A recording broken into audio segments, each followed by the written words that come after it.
اسلامی سال کا آغاز محرم الحرام سے کیوں ہوتا ہے؟ صفر، ربیع الاول اس سے شروع کیوں نہیں ہوتا؟ اسلامی سال جسے ہم ہجری سال کہتے ہیں، اصل یہی ہے کہ رسول کریم صلی اللہ تعالیٰ علیہ وآلہ وسلم جب ہجرت کر کے مدینہ شریف تشریف لائے تھے تو اس کو ہجرت کا سال کہنا شروع ہوئے۔ ہجرت کا پہلا سال، ہجرت کا دوسرا سال، ہجرت کا تیسرا سال، اس طرح اس کو یاد رکھتے تھے۔ پھر جس سال بڑا واقعہ ہوتا تھا لوگ اس کو اس اعتبار سے یاد رکھتے تھے، یعنی بدر ہوئی، جنگ احد کا معاملہ ہوا تو لوگ یہ کہتے تھے بدر والے سال، بدر والے سال، بدر کے نام سے یاد رکھا جاتا تھا۔ پھر رسول کریم صلی اللہ تعالیٰ علیہ وآلہ وسلم نے دنیا سے ظاہری پردہ فرما لیا تو اس طرح ہجرت کے سال تو شمار کرتے لیکن گنتی میں تو آتے رہے۔ پھر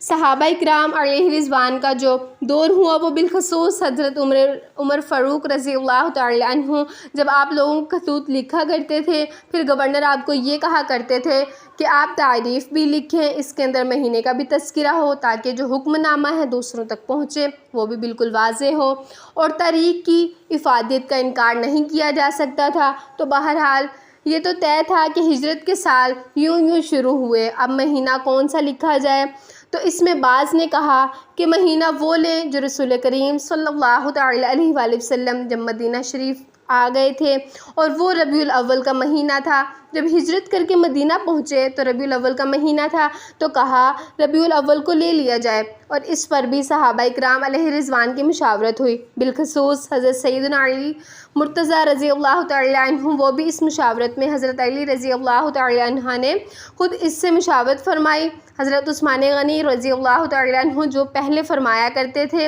اور مشورہ کیا تھا کہ اپنے سال کو محرم سے شروع کرو کیونکہ حج کے بعد برکت والا مہینہ یہی ہے۔ حج سے لوگ واپسی آتے تھے تو اس کو اگلا سال شمار کہا جاتا تھا، اور محرم شریف کو مہینے کو ویسے بھی کئی قسم کی نسبتیں ہیں اور عاشوراء کے دن بھی کئی طرح کی نسبتیں دی جاتی ہیں۔ بہت سے واقعات ایسے ہیں جو یوم عاشوراء میں ہوئے۔ پھر امام حسین رضی اللہ تعالیٰ عنہ یہ عظیم شہادت والا واقعہ وہ بھی اس مہینے میں ہے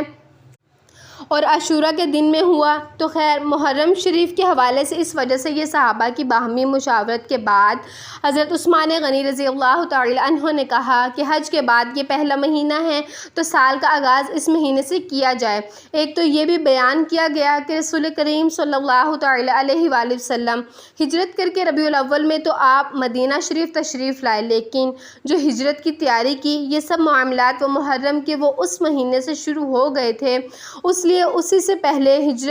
ہجری سال کا آغاز